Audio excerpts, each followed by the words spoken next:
uno puede elegir un tema y lo que puede hacer tranquilamente es elegir 7, 8, 10 autores que hay dentro de la librería internacional que uno puede ir bajando y de paso uno llega a informarse bien sobre el tema. Y eso no está mal, porque uno entonces cuando uno dice, che, ¿quién tiene las mayores reservas de cobre? Supongamos en el caso de lo que le mandé hoy. Todo el mundo te dice Chile. Pero se sabe que el 70% del manto de cobre que hay en la cordillera lo tiene Argentina. La Argentina no lo puede explotar por un problema político, pero no es porque. Vos fijate que otro que tiene cobre es Bolivia, Perú también. Pero cuando Bolivia entró a meter cobre en el mercado internacional, bueno, se entró a ver inestabilidades dentro de la política económica de Chile. Es decir, hay arreglos internacionales y como esto lo manejan los grandes grupos económicos, es decir, lo que hacen es decir, bueno, mira, los reservorios de estos materiales los tenemos en tales lugares. Argentina es un reservorio grande de minerales que por diferentes circunstancias no se pueden explotar.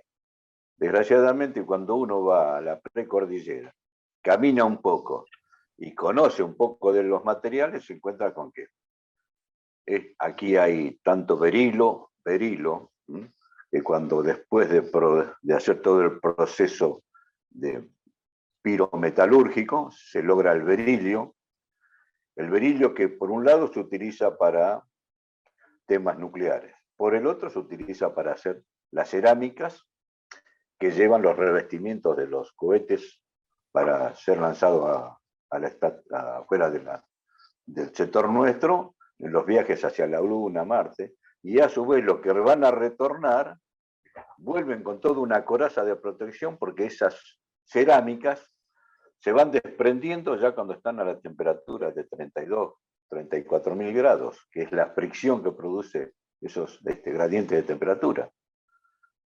Y estratégicamente, bueno, se sabe que Argentina toda la cordillera la tiene llena de minerales, pero todas esas cosas están ya inscritas y las tiene el grupo económico fulano, el grupo económico mengano, el grupo. Desgraciadamente, muy pocas han quedado dentro de lo que sería el patrimonio del Estado nuestro. Son pequeños comodatos que se dan a 10 años, a 20, a 30, según el color político, y desgraciadamente perdemos soberanía sobre eso. Pero por eso les decía sobre el tema de cuando uno investiga un trabajo, elige un trabajo, uno lo elige y dice, bueno, empiezo a ver todo lo que hay de información. Y después lo ordena como hacer una buena presentación. Si lo ordenan más o menos bien y les gusta, va a quedar algo bien para observarlo, para que cuando uno lo empieza a leer, te produzca la motivación de continuarlo, de seguirlo leyendo, que lo ves claro, lo ves lindo, y bueno, y eso es lo que se buscan con todas estas cositas. Y la otra es, alguien me preguntó el otro día, ¿para cuándo? Y la idea es los 15 días antes de terminado el cuatrimestre, sería bueno que ya lo vayan entregando.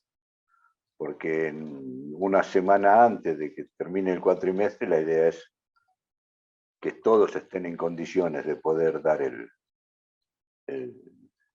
parcial, y el parcial va a estar más o menos en las 5 preguntas clásicas que hago, que es un poco ya, las 2 ya la conocen, así que la tercera todavía no la hemos tratado, pero también la van a conocer en estos días cuando empecemos a tratarla. Así que pasa por ahí la cosa. ¿Hay alguna duda? Aprovechen, hablemos ahora, y si no, empezamos. Muy bien. Profesor, bueno, una pequeña sí, duda. Sí. Por el tema de la extensión de la monografía, ¿cuáles son los mínimos y los máximos? Mira, la idea es, si vos agarrás 2 o 3 libros, 4, y vas a ver que uno tiene 300, el otro tiene 60, bueno, parate en el medio, pero hacela con 120 por lo menos. Vos fijate que el de Los dos que te mandé están en el orden de las 100 hojas, más o menos. Sí, ¿Mm? lo que pasa es que vi que Porque, uno era grupal, uno.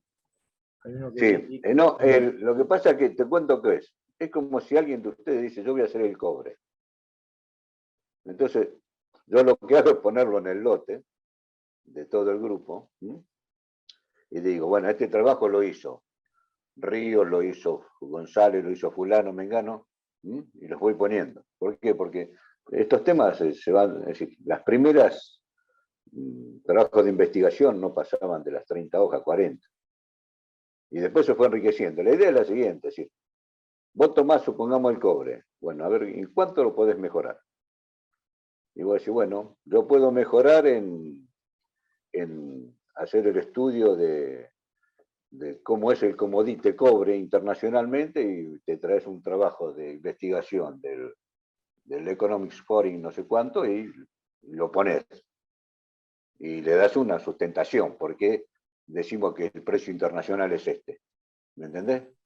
O buscas un trabajo y decís, no, en Australia, la Universidad de Australia hicieron un trabajo sobre las bondades médicas que tiene el cobre, viste cuando hacen las pulseras, todas esas cosas, que mucha gente mayor lo suele tener por el tema del reuma y algunas otras cosas. ¿Mm?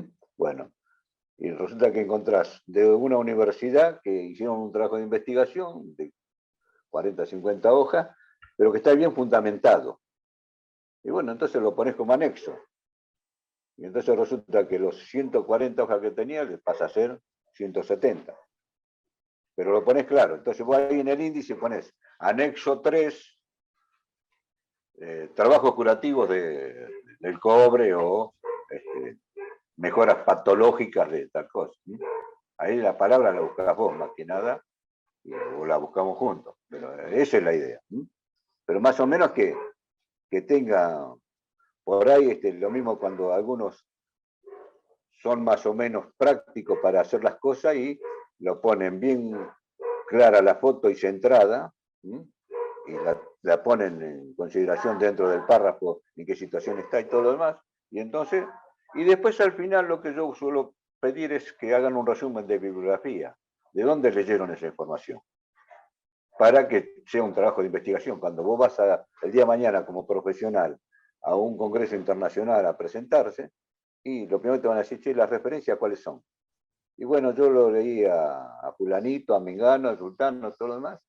¿Por qué? Porque, pero cuando vos haces el trabajo tenés que poner un índice, un asterisco indicando de que lo leíste a fulano. ¿Me entendés? Entonces esa es la manera de que se aprenda a hacer un trabajo de investigación bibliográfica. Y si pueden aportar algo o tienen alguna innovación, bueno, mejor.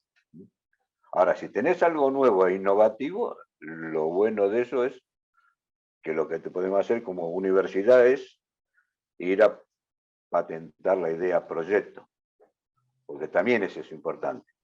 Nos pasó en uno de los primeros años, uno de los muchachos hizo todo un trabajo de campo para obtener pulpas para hacer papel a través de un montón de bagajo y otras cosas. Que no era algo que estaba, lo buscamos con Silvio y todo lo demás y no estaba patentado, así que se patentó la idea proyecto. Con el alumno como autor y la universidad, si alguna vez da alguna regalía o no, ¿viste? Porque esa es una forma de proteger también el trabajo que haces. Más allá que sea el objetivo querer firmar la materia, la otra es que si vos innovás en algo, bueno, campeón, tenés derecho a reclamar las cosas. Y no dejarlo libre ahí, que venga alguien mucho más rápido y te lo patentó y te quedaste afuera. Esto es como pasa en la música, ¿viste? Vino uno y patentó el revolear el poncho y la pobre Soledad después ya no pudo revolear más el poncho. Vos fijate, mirá lo que se patenta. ¿Te das cuenta? Es decir, ¿querés revolear el poncho? Bueno, está patentado, es como la marca Patagonia. La marca Patagonia pasó también algo parecido. Toda la gente del sur usaba Patagonia, vino uno y en Estados Unidos patentó la marca Patagonia y ¿querés poner Patagonia? Paga tanto. Y a veces se gana guita por otro lado y no por la ingeniería. Bueno, así bueno, empecemos. Muy bien. Bueno, vuelvo otra vez a la figura esta, en donde los materiales van a estar solicitados cuando nosotros conformamos las piezas, ya sea que estén trabajando a la compresión, que estén trabajando a la elasticidad, es decir, la tracción, a esfuerzos combinados, como son los sistemas, casi siempre los sistemas mecánicos de fuerza, como son las máquinas de trituración, todo eso, vas a ver efectos combinados de que hay zonas que van a estar trabajando a la compresión, otras van a estar trabajando a la torsión, más que nada cuando veamos más adelante dentro de la teta nomás las piezas cuando uno las deforma, habrá zonas de donde están trabajando a lo que se llama a la tracción y el otro están trabajando a la compresión. Todo depende del lado en que lo estés mirando. La otra que sean esfuerzos de torsión. Y por último, esfuerzos al corte o al cizallado. Eso es normal y hay en todos los lugares que pasa ese tipo de trabajo. Cada vez que alguien haga un componente, algo, tienen que saber que esas cosas pasan. Yo acá tengo, no sé si lo alcanzan a ver, acá. Ahí pueden ver. Este es un separador, en donde, si lo miran bien, adentro, si lo llegan a ver ahí, a ver ahí, si lo llegan a ver bien ahí adentro, con cuidado, van a ver que tiene unos tetoncitos y todo lo demás. Esos son sectantes que dentro de una matriz de posicionado simulaba los 37 elementos combustibles de las barras de las barras de combustible Atucha. Y después mi trabajo fue hacer la soldadura. Es decir, cada una de esas piecitas, si las miran bien con cariño, van a ver en los cruces que están soldadas. Y entonces ahí lo van a ver, eso se soldaba con proceso TIC. Y la otra importante es que en cada uno de esos cruces a soldadura, uno le dejaba una pequeña reborde chiquitito dentro del golpe de la matriz, cuando uno fabricaba la matriz, quedaba la pestañita, que esa pestañita es la que uno tenía que llevar con la gota cuando soldaba con el proceso TIC.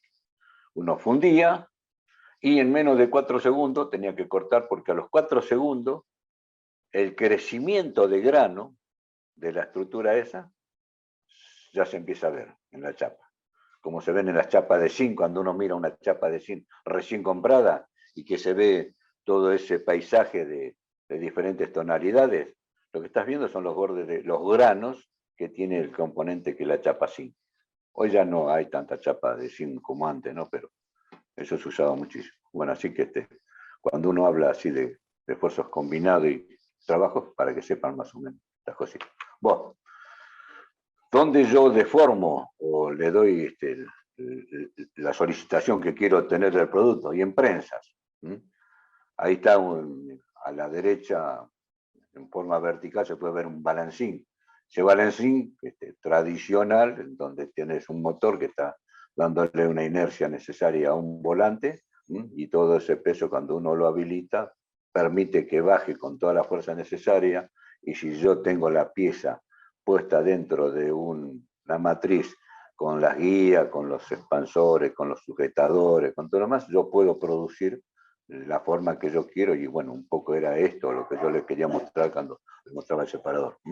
Entonces ahí pueden ver diferentes tipos de prensa. Y sepan que todos estos sistemas, que acá por ahí no lo está mostrando bien uno, es importante el tema seguridad. Tienen que tener muy claro el tema de seguridad. Hoy ya los sistemas de seguridad hacen que vos tengas las dos manos ocupadas. ¿Para qué? Para que de esa manera no pongas dentro de la zona de trabajo en ningún momento las manos. Durante muchos años el tema de seguridad en nuestro país no ha sido muy bien cuidado. Yo me acuerdo hasta los 80 ver varios compañeros que sin querer, con el balancín, por quererle ganar a la matriz en la velocidad con que hacían el aporte al material.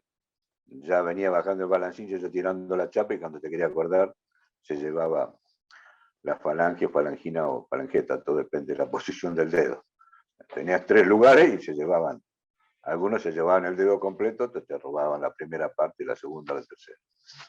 Otros, también hay gente que también tiene esas cosas que se dañaban para cobrar el seguro y todo lo demás. Hay de todo en la viña del Señor. Les va a llamar la atención, pero eso pasa. Así bueno, aquí pueden ver un posicionador cortador más que nada y algo tradicional. Están las guías en donde se apoya el material. Primero bajan los aguantadores que permiten que la chapa quede fija, y después viene el corte de la guillotina progresivamente. Y es importante de esos aguantadores y todo lo demás, porque eso te permite, hoy ya realmente las cuchillas estas cortan con una precisión dentro de la décima, son muy buenas. Y si uno las calibra muy bien, llega a tener en el orden de la centésima. Lo demás es trabajo de cómo uno realmente realiza todo. Ustedes piensan que cuando yo les mostré este separador, piensen de que yo acá tengo que poner 37 barras combustible de 5,40 m. De este separador, yo voy a fabricar 14 de estos, y cada más o menos 900 milímetros he puesto uno. Y que cuando esté dentro del canal del reactor, que está a 150 kilos de la presión del agua pesada va pasando, tiene que arrastrarme el calor que se me genera en la vaina y no llevarme de viaje el separador.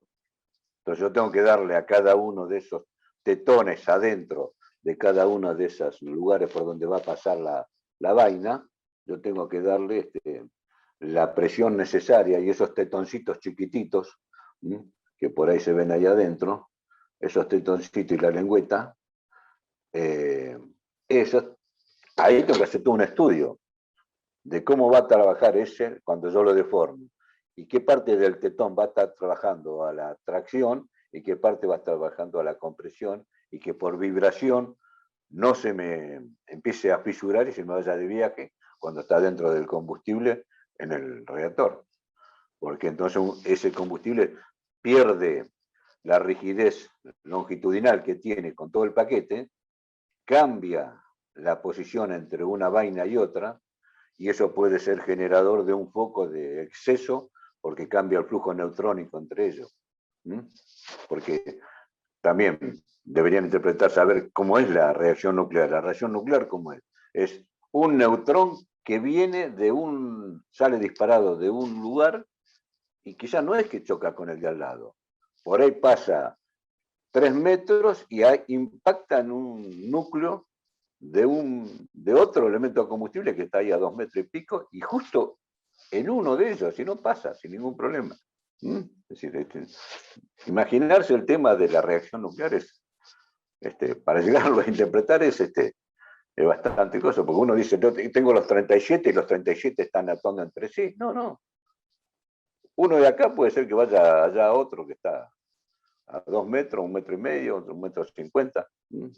Lo que produce es que son tantos los neutrones que se producen y que salen de viaje para llegar a chocar con un núcleo de un 235, que es el fisionable, porque no, es decir, toda la pastilla en sí dentro de esa vaina son todas 238, y un 0,7% es 235, que es el elemento fisionable.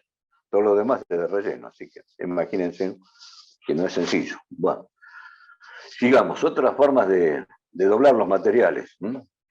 La cosa sencilla es hacer así, que es muy casero en la industria. Es decir, en la industria chica casi siempre uno tiene un herrero y un mecánico que más o menos tienen idea, y se arman estos pequeños cilindradores, como está ahí, es a la parte superior izquierda, en donde tenés un cilindro que lo vas a accionar en un solo sentido, pero adelante tiene el formador que va a ir acompañando, y vos podés doblar ya sean barras o tubos o lo que tengas, de acuerdo a cómo lo vayas posicionando. Y cuánto se puede abrir entre esos dos puntos que tiene sobre las varillas o las dos planchuelas negras, esas con agujero que están irregulables, para darle qué radio de curvatura le voy a dar. Así que bueno, eso es un poco para rolar o hacer formaciones. Si no, vas a tener equipos bastante sofisticados, como es la máquina a la derecha, izquierda, derecha superior, la gris, y que esto es una máquina bastante semiautomatizada, con sensores, con un montón de cosas, y que ya, es decir, una vez que vos regalaste y programaste esta máquina, trabaja sola sin ningún problema. Lo mismo pasa con la que tenés acá abajo, en la izquierda, de color amarillo la foto. Bueno, esto es un poco para saber cómo se trabaja. Y aquí vuelvo otra vez a qué me interesa para hacer todos estos trabajos. Yo tengo que saber la rigidez del material, la resistencia mecánica, la ductilidad y la tenacidad. Se lo pongo porque se lo voy a poner varias veces a este cartelito. Lo voy a repetir varias veces. Y después se los voy a preguntar. Y lo importante es que después lo expliquen bien. Que no me vengan con que a la tenacidad le digan que es la capacidad de formarse plásticamente y se evalúa mediante el reglamento porcentual de la rotura de destrucción o porcentual de rotura. No, pero esa no es tenacidad, eso es de utilidad. Porque eso pasa. También pasa cuando más en el gráfico que se equivocan dónde va la parte elástica, dónde va la parte plástica, dónde está la carga máxima y dónde está la destrucción. Se lo digo porque pasa. Y les puedo asegurar que también va a pasar en la próxima, porque pasa siempre. Bueno, sigamos. Después tengo otra forma. ¿Qué me interesa esto? Para conformar exitosamente un metal, debe poseer ciertas propiedades.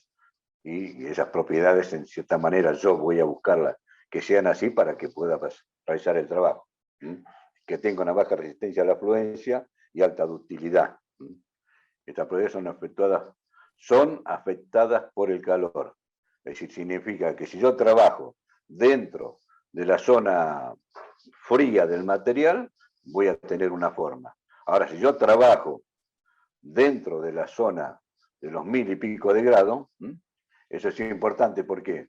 Porque eso me va a permitir que no solo esté trabajando en la zona, ya lo vamos a ver más adelante, en la zona de la austenización, pero también me va a permitir que sea más maleable la forma de trabajar.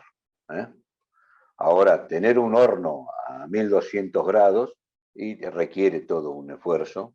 Y ver, si tienen la oportunidad de ir a Tenaria y van a ver estos tubos grandes que entran al horno directamente.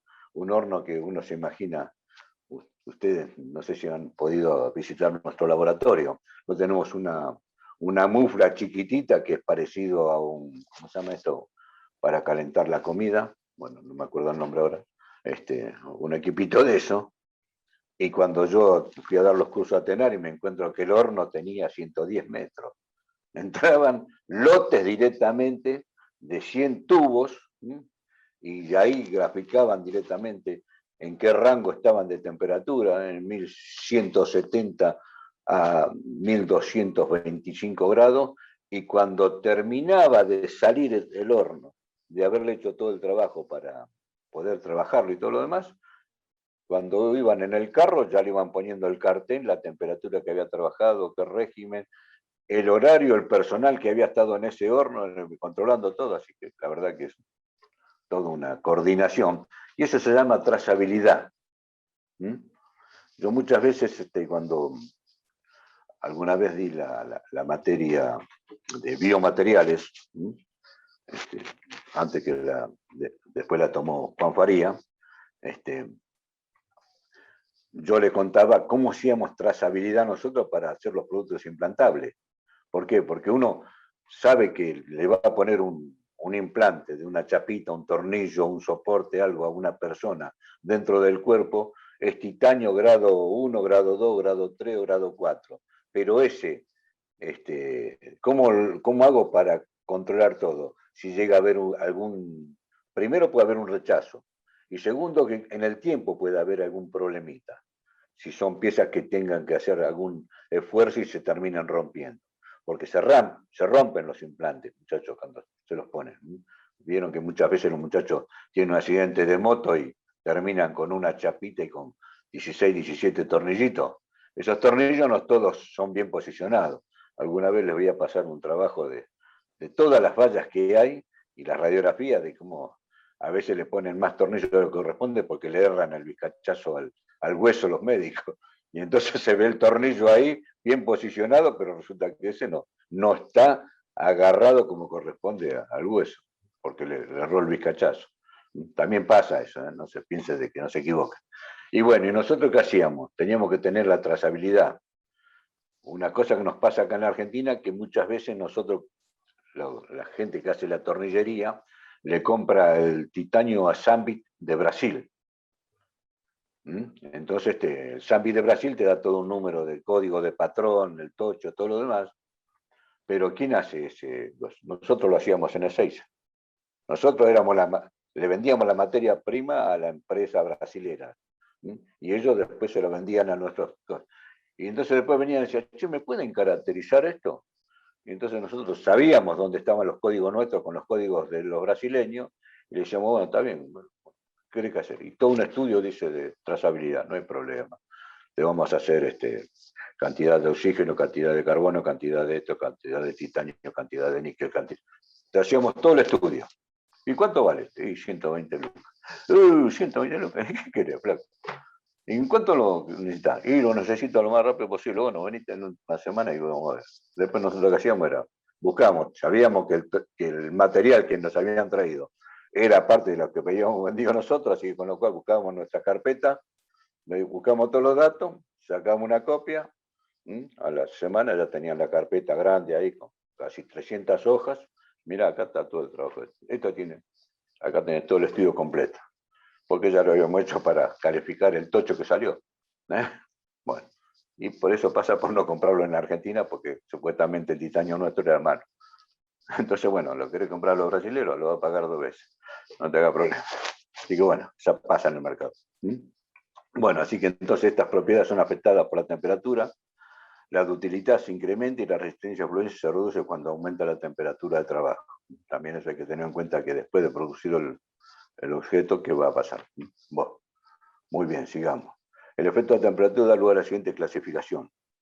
Si yo lo voy a trabajar en frío, si lo voy a trabajar tibio, si lo voy a trabajar en caliente, en temperatura de recristalización, la recristalización o formación de granos libres de deformación. Y eso, a ver, espero que no se me caiga nada. Si miran acá, a ver si lo alcanzan a ver. ¿Se alcanza a ver el diagrama? No, a ver. A ver. Bueno, este es el famoso diagrama hierro-carbono. Y esta zona, que tengo acá, a ver si se lo puedo. Esto pasa por no tener Bueno, esta zona de ahí, donde parece una B ahí, de ahí hacia arriba, es donde empieza, ahí estoy en 730 grados hacia arriba, tengo todo lo que es la zona de recristalización, hasta la parte superior esta que tengo acá, que va a estar el periteco. Bueno, ya, esto es para que vayan viendo qué es lo que van a tener que saber del diagrama hierro-carbono. Es decir, esto me acompaña a mí desde hace varios años, así que ustedes después lo van. Hubo un compañero de ustedes que intentó hacerlo como trabajo práctico, y después no sé qué pasó porque al final nunca lo presentó. Pero también se fue de la materia, porque nunca la firmó. Pero bueno, porque sirve para estudio, así que eso es algo que ustedes lo van a tener que tener muy bien. Bueno, sigamos. Las velocidades de formación y de fricción son factores adicionales que afectan el desempeño de la forma de trabajar el metal. Cuando el material se deforma en frío, aumenta su resistencia, debido al endurecimiento por deformación, porque no es lo mismo que trabajarlo en caliente. Pero si el material se deforma a una temperatura suficientemente elevada, estoy dentro de los puntos de recristalización y no ocurre el endurecimiento por deformación.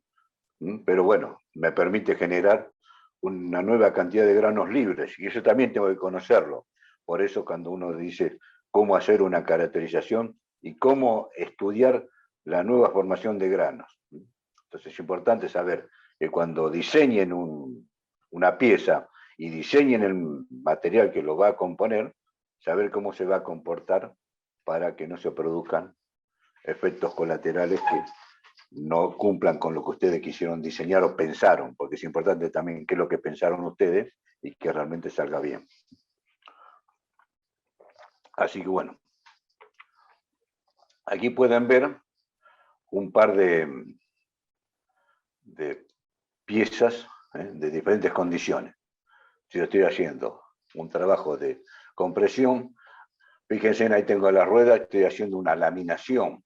También cuando yo lamino, y ya sean piezas grandes o piezas chicas, lo importante es en qué condiciones, qué porcentaje voy a estar haciendo de reducción. Nosotros, por ahí después les voy a mostrar alguna foto del equipito de laminación que tenía yo, junto con el hornito. Es decir, voy a buscar la foto porque sé que por ahí está, en donde les va a permitir tener idea de que yo tenía mis 2 rodillos laminadores, un equipo viejo, ya pesado, muy grande, pero me permitía que yo tenía en cuenta que, me acuerdo que tenía que hacer combustibles que tenían de espesor 1,7 milímetros, pero resulta que salían de un sándwich que tenían 14 milímetros, en donde una tapa del sándwich tenía 2,5, la otra parte 2,5, en el medio tenía todo el sustrato de uranio con algún otro elemento que me interesaba a mí para armar el combustible, y después lo soldaba, también tenía que saber bien las condiciones de soldadura y todo lo demás, que no hubiese pérdida, y después empezaba a laminarlo. Y cada pasaje de laminación lo hacía a una temperatura determinada y con una reducción de sección determinada. ¿Por qué? Porque yo partía de algo que tenía 120 milímetros de largo, pero resulta que después cada pasada, una para acá, otra para allá, en este sentido, en sentido inverso, lo daba vuelta, había toda una programación de cómo hacía al pasar por los rodillos, para llegar al final a tener 1,7, tener un combustible placa largo de casi 1 metro de largo, y que cuando hacía la radiografía, adentro se veía toda la zona donde estaba el uranio con los demás elementos para que cumpliera la función de elemento combustible. Pero cada pasada de esa no era más de un 8% a un 18% de reducción. Ahí en esa banda estaba todo el secreto.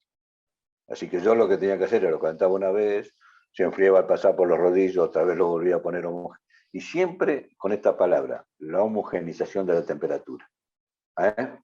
No que la punta esté a 800 grados y la parte de atrás la tengo a 300. Porque uno va a estar trabajando casi frío y el otro estaba trabajando casi entrando en caliente. Entonces también. Y la otra era que yo trabajaba con un material como era uranio, entonces tenía que tener mucho cuidado para que no empezara a producir alguna reacción por exceso de temperatura. Así bueno. La otra, hacer extrusión, hacer, bueno, doblado a través de deformación. Aquí más que nada es todo lo que acá, eso es lo que me demuestra el deep drawing en me demuestra qué parte está trabajando a la tracción y qué parte está trabajando a la compresión, y yo después tengo que analizar ahí todas esas curvaturas para saber que no haya daños, para que después de ahí empiecen a hacer la propagación, una fisura y se me termine destruyendo el material. Lo mismo cuando produzco el doblado, cuando produzco un tipo B, y o cuando produzco un cizallado, como es el último. Entonces yo tengo las diferentes formas de conformar la pieza, son a través de forjado, laminado, trafilado o estirado, extrusión, embutido, doblado o cortado. O algún trabajo combinado de ellos, pero siempre tengo algo así como para darle el conformado a la pieza para trabajar. Eso también lo tienen que saber bien. Así que, y eso es importante que el día de mañana ustedes no solo tienen que tenerlo al concepto, sino también por ahí idearse ustedes la matricería con que van a trabajar. Más allá de que ustedes digan, voy a hacer creo que no sé si a ustedes les comenté, de hacer las válvulas cardíacas.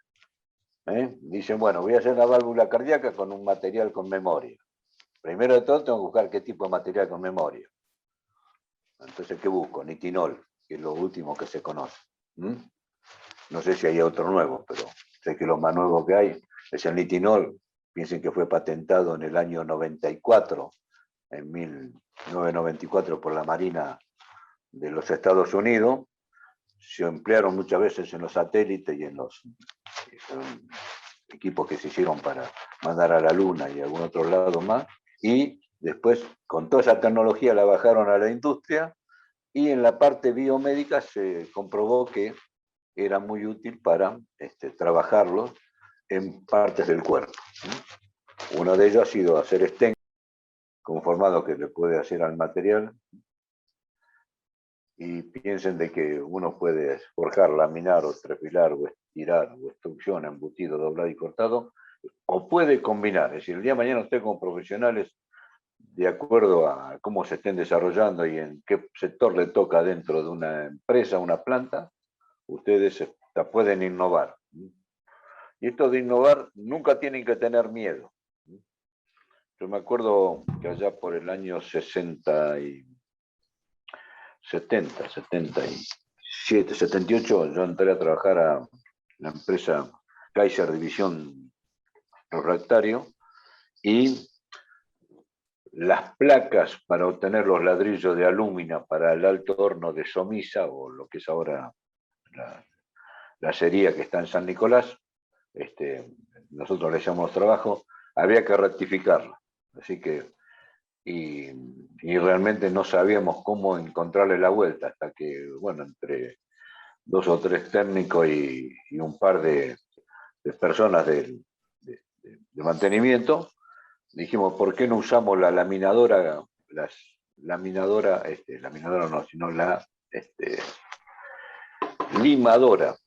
Algunos, los que son del colegio industrial, van a saber de lo que estoy hablando, que es una máquina que tiene un torpedo que va hacia adelante y hacia atrás sobre una estructura con colisas, y en la parte de adelante del torpedo va la herramienta. Bueno, nosotros, aprovechando ese trabajo de ir y venir, le colocamos un muñequillo con un eje y con un motor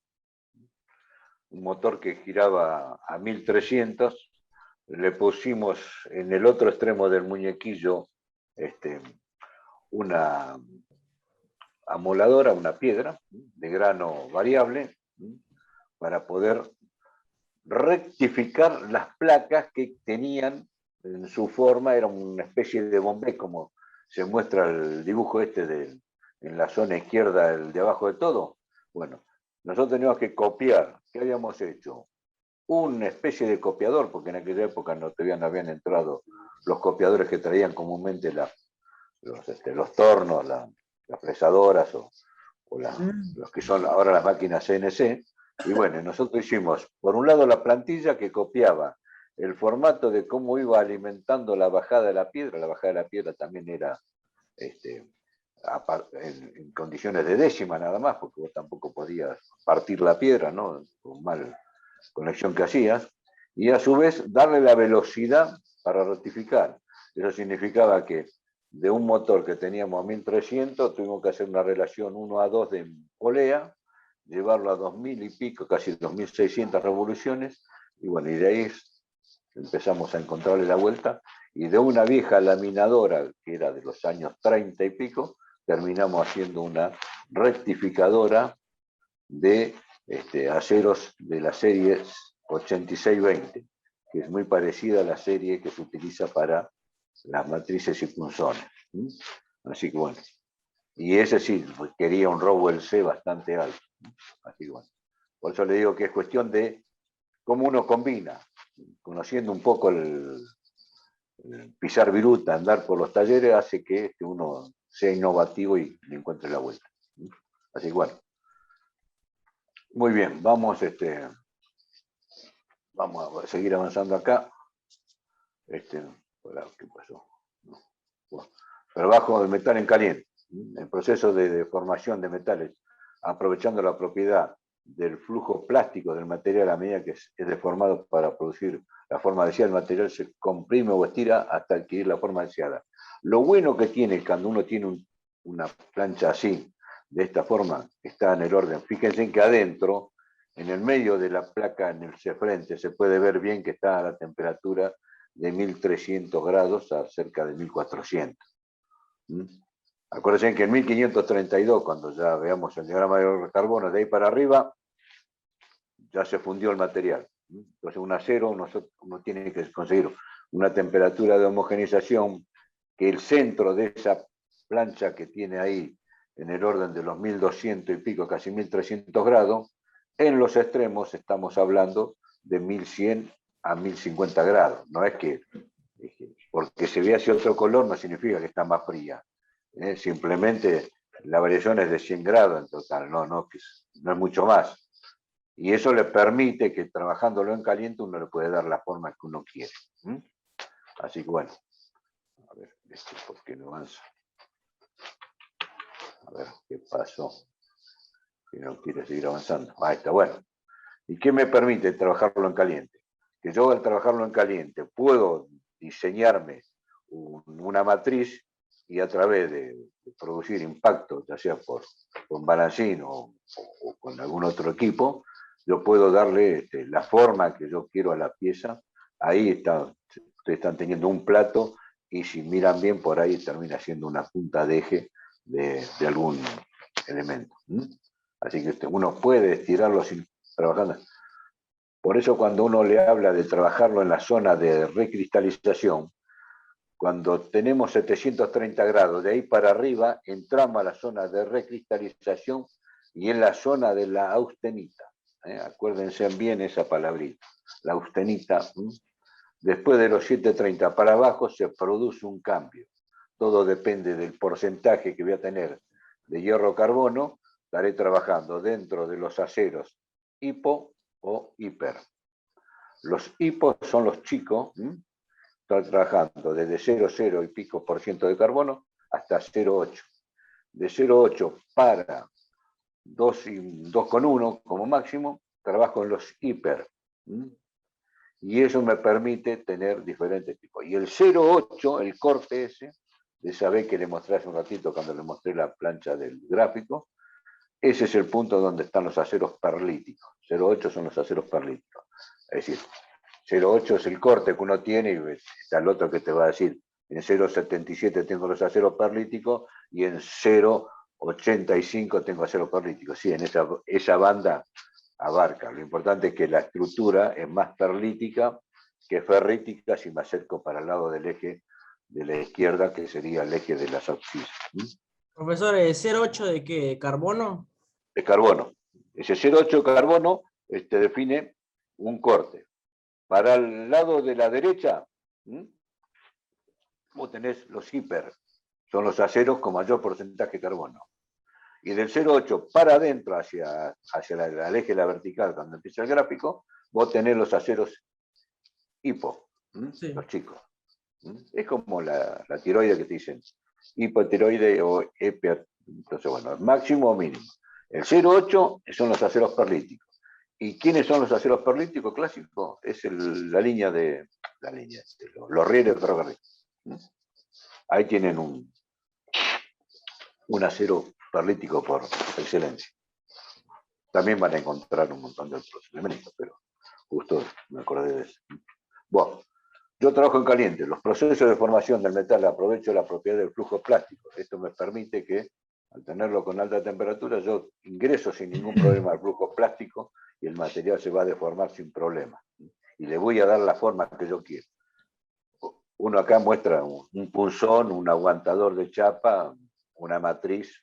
Piensen que el punzón, lo que sería la zona de ataque, donde está la chapa, casi siempre es un inserto de un material mayor. Y todo lo demás del punzón es un acero, más o menos. Pero la zona de trabajo sí. Ahí trabajo con un especial K o con un acero de la serie 8000. Y la matriz pasa lo mismo. La matriz, toda la zona ahí de donde está la parte esa amarilla, un ocre claro no contra el marrón que tiene la propia dibujo de la matriz. Ahí va a haber todo un anillo que me va a permitir que la matriz acompañe el flujo cuando estoy deformando esa chapa, sin ningún inconveniente, sin dañar, va a tener los radios que corresponda, va a estar rectificado, y todo eso es un inserto. Cada vez que se dañe, ya sea el de trabajo o el de la hembra, los dos se cambian. Y toda la matricería me sigue sirviendo. A mí allá por el año 76, creo que 75, me tocó hacer una matricería para bronce, para las chapas en ese momento estaba Siemens, y me acuerdo que me habían pedido, tenía sobre las chapitas que van adentro de los contactores, antes eran unas cajas grandes, ahora son cajas chicas sin ningún problema. Entonces había toda una chapita que tenía 8 pasos.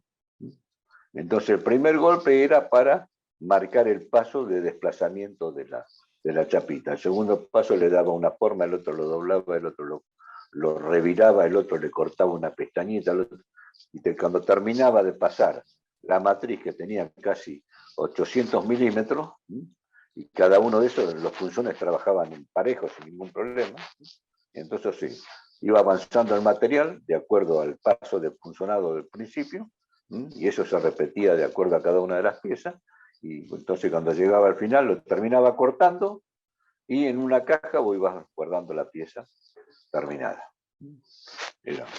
Una vez que aprendés a hacer toda la matriz, lo importante en este tipo de trabajo, no le tengan miedo ustedes, lo importante de su trabajo es saber manejar bien las tolerancias, saber manejar bien las medidas, saber conocer bien la metrología y darle la forma. Y si están trabajando en una fábrica, acercarse a los viejos matriceros, al mecánico, al de ajuste, el tipo que tiene más, el que más bicho, que ya tiene años de pisar viruta, y con eso ustedes tienen que trabajar. Siempre tienen que acercarse a eso y decir, me están pidiendo hacer esta pieza, ¿cómo la podemos hacer? Que el tipo se acerque a vos sin ningún problema, vos no le falté el respeto en ningún momento, vos demostrás que sos un buen ingeniero, que estás bien formado, preocupate por la familia de él, todo lo demás. De esa manera, el tipo te va a contar toda la historia y te va a enseñar a caminar por la fábrica. Porque cuando uno es joven, muchas veces va con toda la ¿no? ¿Cómo es que se dice? Bueno, piensa que se lleva todo por delante, y ahí es cuando le empiezan a bajar los dientes, la nariz, todo, ¿no? Los golpes que te pegan en la fábrica. Entonces uno tiene que aprender a saberse relacionar. Y de esa manera vas a conseguir un montón de resultados, y cuando tengas 10, 15 años de laburo te vas a dar cuenta que no solo la experiencia de una empresa te va a permitir que puedes trabajar en cualquier otra. Yo a veces cuando me toca dar cursos en Toyota, en Tenaris, o en FB, o en DIN, o en las fábricas aquí por la zona sur, y yo ya entro a la fábrica y voy mirando y ya te das cuenta, ahí nomás sacás a los tipos que son más bichos, los que saben más, los que quieren demostrar que saben. Y vos tenés que escuchar a todos. Vos siempre calladito tipo japonés, y después empezás a hablar y decir las cosas que corresponden. Bueno, sigamos, conformado en caliente. Conformado en caliente es un proceso que depende de la temperatura y el tiempo. También hay que tener en cuenta cómo van bajando los gradientes de temperatura y los tiempos que le voy dando de las deformaciones plásticas, porque también hay que tener cuidado. Yo tampoco puedo trabajar cuando tengo un material que está por encima estoy en la zona de recristalización. Es importante que si bajo la temperatura por debajo de los 730, se me empieza a aparecer el tema de acritud y se me empieza a fisurar el material.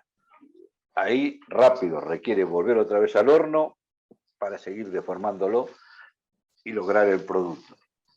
No siempre el producto se logra de los primeros golpes de balancín o de forja o de matricería.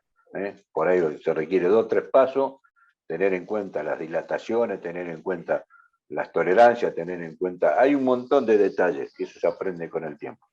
Así que eso es una forma. Muy bien. Bueno, otro de acá estamos más que nada explicando acá un ciclo de proceso de conformado. Entonces aparece primero el producto de calentamiento en el horno, el traslado del horno, ya sea por alguna forma, una prensa, después hace una deformación plástica, Y por último, si ya obtuve el producto, voy a hacer un templado de la herramienta y cerrado. Casi siempre el templado va acompañado de un revenido para que realmente se comporte bien y que me permita que al darle un templado yo tenga dureza externa y lo de adentro del material esté hablando. Porque si yo llega a ser muy chica la pieza y se me templa toda la pieza, todo el cuerpo, y es una pieza que va a trabajar a golpes, ¿no?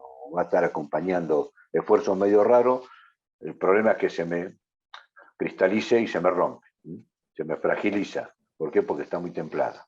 También eso lo tengo que saber bien, cuál es el rango que le voy a dar de dureza superficial que va a tener que tener. Y entonces acuérdense que lo importante es que yo al trabajar en temperatura es la maleabilidad del material. Y entonces, bueno, de ahí puede ver que yo lo puedo usar para derretir, para darle forma variada de acuerdo a cómo hago el volcado. Ahí vuelvo otra vez a hablar de la recristalización, porque es importante saber cómo yo termino, con qué tipo de estructura.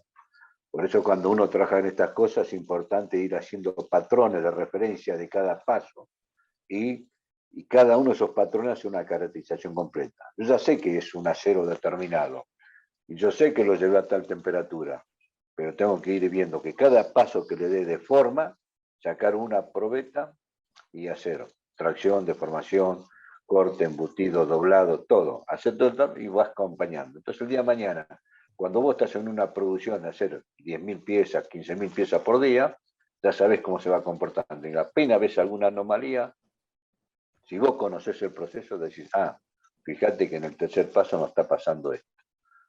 Estamos teniendo el horno por ahí, poco más frío de lo que corresponde, eso me está generando acritud y fíjate que empiezan a aparecer fisuras superficiales, que recién la estoy viendo al final. Y cuando vos haces piezas en cantidad, pensá que eso hace que tenga un costo determinado. Y si vos parás la producción, hay un lucro cesante. Ese lucro cesante a alguien se la van a cobrar. Tratá de que no te lo cobren a vos porque la hora de máquina de una fábrica no tiene nada que ver con lo que te pagan a vos. Así que bueno, esas cosas también las tienen que saber. Entonces, bueno, un lingote metálico tiene un uso muy reducido hasta que se le da la forma, puede uno realmente hacer. Si el lingote es admitido en frío, se vuelve bastante difícil trabajar, ya dijimos.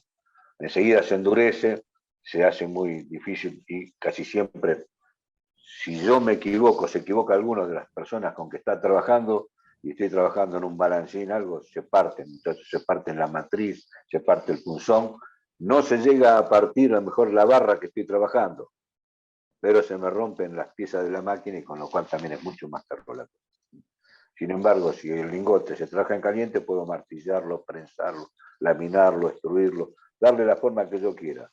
Y lo que tengo que saber cómo se produce la capa de oxidación, si esas capas son ventajosas o me producen algún otro daño, saber las temperaturas, los gradientes de temperatura. Por eso ustedes como ingeniero metalúrgico tienen que conocer, ingenieros en materiales, tienen que conocer muy bien los gradientes de temperatura que trabajan y qué posibles fallas tienen. Ahí lo que tienen que aprender bien ustedes a hacer bicho en conocer cada uno de los puntos en que están trabajando y las deformaciones que se producen y qué daños colaterales puede haber. Si ustedes se acostumbran a estudiar, es decir, ayer yo les decía a algunos muchachos, y a ustedes también se los digo que son jóvenes y que recién empiezan en la carrera, tienen que, esperemos, de poder llegar al laboratorio, y cuando lleguen al laboratorio, la máquina de tracción que hay, esa la tienen que aprender a conocer bien ustedes. No que la tenga que operar nada más que Joaquín. Joaquín es el responsable de cuidar todo el utilaje que tenemos ahí y todas las matrices, pero lo importante es que ustedes sepan, porque si ustedes saben manejar bien cómo hacemos el ensayo de tracción, cómo manejo el charpí ese que está ahí, y qué posibles deformaciones se van a producir cuando se me rompe una pieza por charpí y cuánto es la energía que pierda. Si ustedes saben eso, es importante que lo manejen bien, la máquina mía. Y qué significa la ordenada al origen, qué pasa horizontal, cuál es el tiempo que le estoy dando, a qué velocidad está desplazándose las mordazas, y aprender a ver si las mordazas cuando toman, cuánto es el desplazamiento que se produce porque se resbaló y no lo llegó a cerrar bien. Aprender bien todas esas pequeñas cosas para que ustedes el día de mañana van a cualquier empresa y pueden manejar sin ningún inconveniente. Que sea de una firma, que sea de otra, pero una vez que ustedes aprenden a manejar, lo único que tienen que hacer es saber que saltan de un Fiat 600 a un Renault 12 y del Renault 12 a un Renault 18. Y saltan a un Renault 18 y después ya saltan a un Megane, a un cochecito bueno. Y por último, traten de tener un Volvo o algún otro de las que son la testa rosa esa que cuesta mucha guita. Pero si ya tienen esa guita ya no van a estar mucho en la fábrica. Bueno, sigamos. ¿Qué produce el trabajo en caliente? El laminado del acero en forma intermedia va a generar. Yo apenas sale, ya lo vamos a ver cuando veamos un poco el hornito de horno, vamos a ver cómo sale realmente por colada continua la forma de los tochos o la palanquilla. Y la lupia son tochos grandes con ciertas medidas. Y entonces, bueno, ahí hay los gallegos le dicen lupia al tocho comúnmente que sale de 600 por 600 por 1,80 m. Y tochos son los que están dentro de los 150 milímetros, 130, todo depende de la norma que se utilicen. Y entonces ese te dice, bueno, ¿y el largo? ¿Cuánto es el largo? Comúnmente de una lupia te dicen que es de 150 por 150 y que tiene un largo casi siempre de 12 metros. Después están lo que sería para nosotros la palanquilla, que es el tocho chico que llega hasta 40. Una de las primeras fábricas que hubo en la Argentina, que justo acá donde yo vivo, en José Se Pasa, a unos 15 cuadras de acá, toda esta zona era la primera fábrica de Álvarez Vázquez, de un gallego vasco, que instaló, tomaba de somisa la palanquilla de 4 pulgadas por 4 pulgadas por 12 metros, y era proveedor de todas las varillas, ¿no? y a su vez de planchuelas de toda la zona de toda la Argentina. Realmente fue una empresa muy buena que duró hasta los años 60 y pico, ¿no? Empezó allá por el 48 y terminó allá por el 62, desgraciadamente, bueno, apareció con el gobierno de José María Guido, vino al Sogaray para pasar el invierno, hizo un gran negocio que fue traer toda la chopería y la siderúrgica, la trajo de Brasil y empezaron a quebrar las fábricas nuestras. Y ahí murieron un montón de fábricas hermosas que había en toda la zona de Villa Constitución, en Santa Fe, alrededor de lo que era Somisa. Y después la termina de liquidar la hija de Alcho Garay, termina de liquidar Somisa cuando se la da a Tenaris con el gobierno de Menem. Piensen que nosotros éramos proveedores al mundo. En esa época nosotros hacíamos los rieles. Argentina, proveedor de rieles y de doble T pesado. Y bueno, desgraciadamente todo eso se perdió. Así que, bueno, ahí pueden ver estos tochos, como dije recién, que son de 40 por 40 hasta el tamaño de lupia. Después están las planchas y pueden laminarse, ya sea como lingote o como... Después cuando uno trabaja con chapa un poco mucho más fina, ya trabajar en el orden de ese chapa, el sistema ancho siempre de 3 veces más el espesor, sin saber cuánto va a ser el ancho y cuánto va a ser la relación con espesor para que no haya deformación, y cuánto vienen de largo. Así que en el país nosotros hacemos flejes, pero hacemos flejes gruesos y también hacemos las bobinas gruesas, pero no llegamos a trabajar en el orden de los 2 milímetros, 1 milímetro y pico. Tuvimos eso allá en la zona de Asindar, pero se perdió todo eso.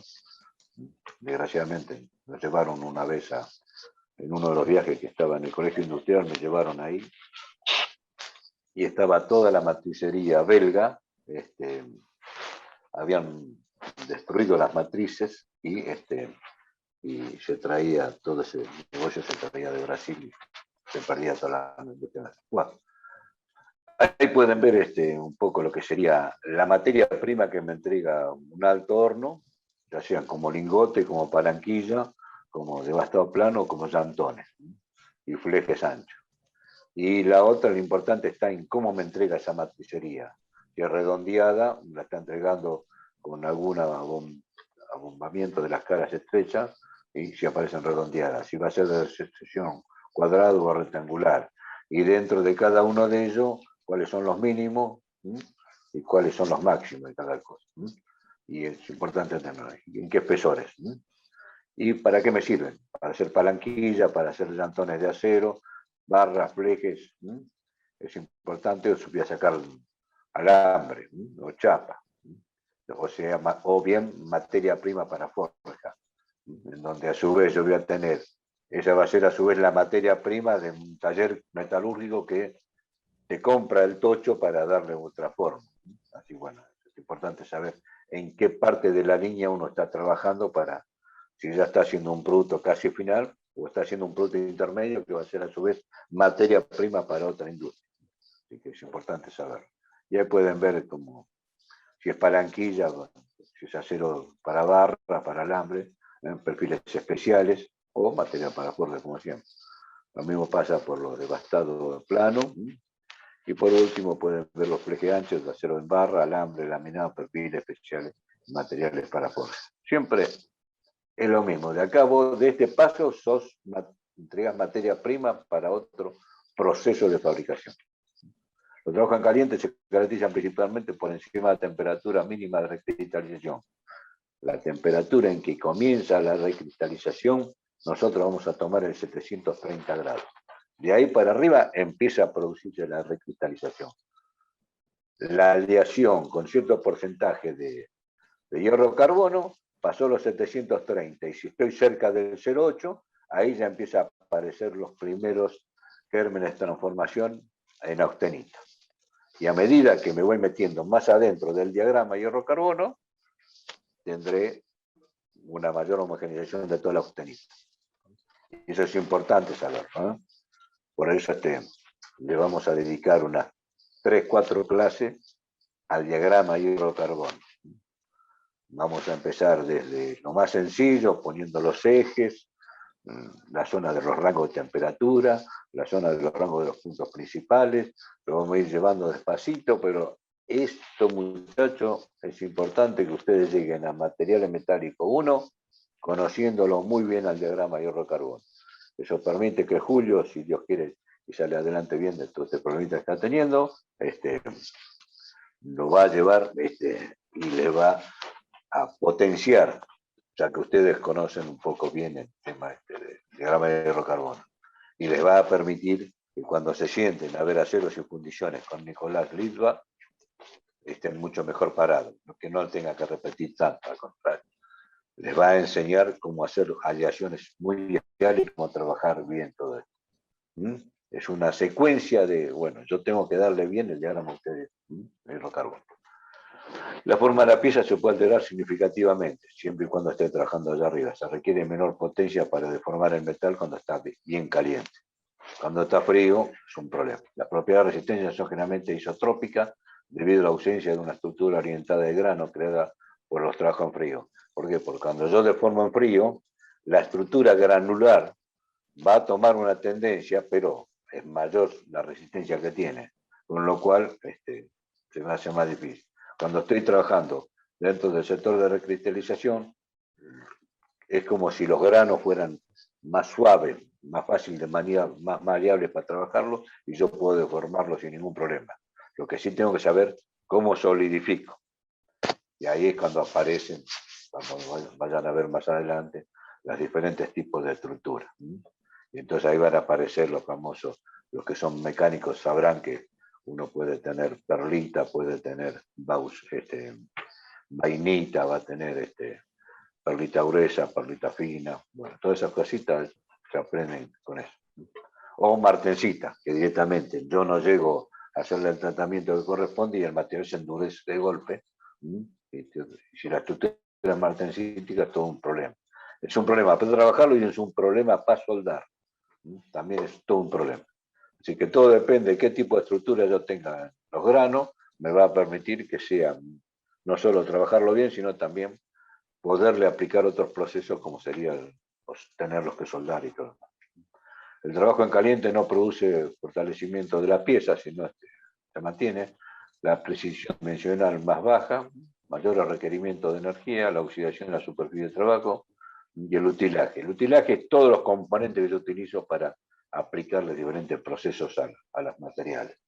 Es todo lo que yo utilizo, más allá de tener el horno, más la parte que tenga de prensa, la parte de soporte, la parte de guía, todos los elementos que acompañan para poder darle la forma requerida final a mi producto. Así bueno. Los trabajos en caliente pueden ser laminado o forjado.